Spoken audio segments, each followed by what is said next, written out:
Good evening అందరికీ నమస్కారం. ముందుగా ఒక రచయితకి అదృష్టం వరించాలి ఇలాంటి ఒక సబ్జెక్ట్కి పాటలు రాయడము అంటే. డే ఇన్ డే అవుట్ రకరకాల ఇతివృత్తాలతో సినిమాలు వస్తూ ఉంటాయి, పాటలు రాస్తూ ఉంటాం. కానీ మనం అందరం శిరస్సు వంచి ఆ ఫీలింగ్కి మనం ఎప్పుడూ కూడా ఒక పులకితమైనటువంటి ఒక ఏమంటాం ఒక దేశం గురించినటువంటి ఒక భక్తి భావానికి లోనవుతాం ప్రతి వాళ్ళం కూడా.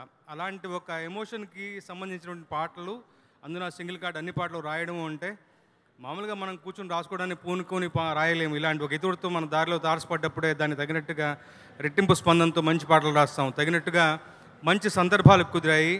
Extraordinary compositions by Mickey J Meyer గారు, శక్తి గారు డైరెక్టర్ గారు మంచి నాకు బ్రీఫింగ్ ఇచ్చారు. మా ఇద్దరికి మంచి సంధానంగా అసోసియేట్ కమల్ వ్యవహరించారు. నిర్మాతలు నాకు వలసినటువంటి స్వేచ్ఛని ఇచ్చారు. అద్భుతంగా మంచి పాటలు రాసుకునే అవకాశం నాకు కలిగింది. సినిమా ఇతివృత్తం దేశభక్తి అయినా కానీ సరదాగా ఇందులో ఒక ప్రాపర్ మెలడీ సాంగ్ ఒకటి ఉంటుంది, గగనాలు, ఎప్పుడు మీరు వినే ఉంటారు. ఆ పాట నాకు చాలా చాలా ఇష్టమైనటువంటి పాట. దాంతోపాటు వాఘా బాటలో రిలీజ్ అయినటువంటి పాట వందే మాత్రం పాట అయితేనేమి, ఇంకా రిలీజ్ కానటువంటి ఒక 2 పాటలు ఉన్నాయి. ఇవాళ ఐ థింక్ నాకు తెలిసి ఇంకో పాట చూపించబోతున్నారు.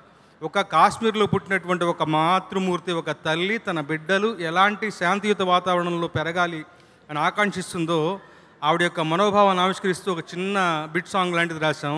కానీ చాలా పెద్ద పాట, చాలా హృదయాల్ని టచ్ చేసేటువంటి మంచి పాట. మీ అందరితో పాటు నేను కూడా ఆ పాటను చూడాలని ఎదురు చూస్తున్నాను.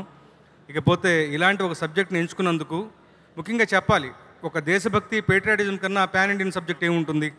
ట్రూగా ఇలాంటి ఒక సబ్జెక్టు, ఒక పాన్ ఇండియన్ సినిమా అన్ని భాషల్లోనూ మంచిగా విజయాన్ని సొంతం చేసుకోవాలి. ఇలాంటి ఇతివృత్తాన్ని ఎంచుకున్నందుకు మన వరుణ్ బాబుని ముఖ్యంగా అభినందించాలి. అలాగే సహకరించిన ప్రొడ్యూసర్స్ సిద్ధు గారి, నందు గారికి కూడా.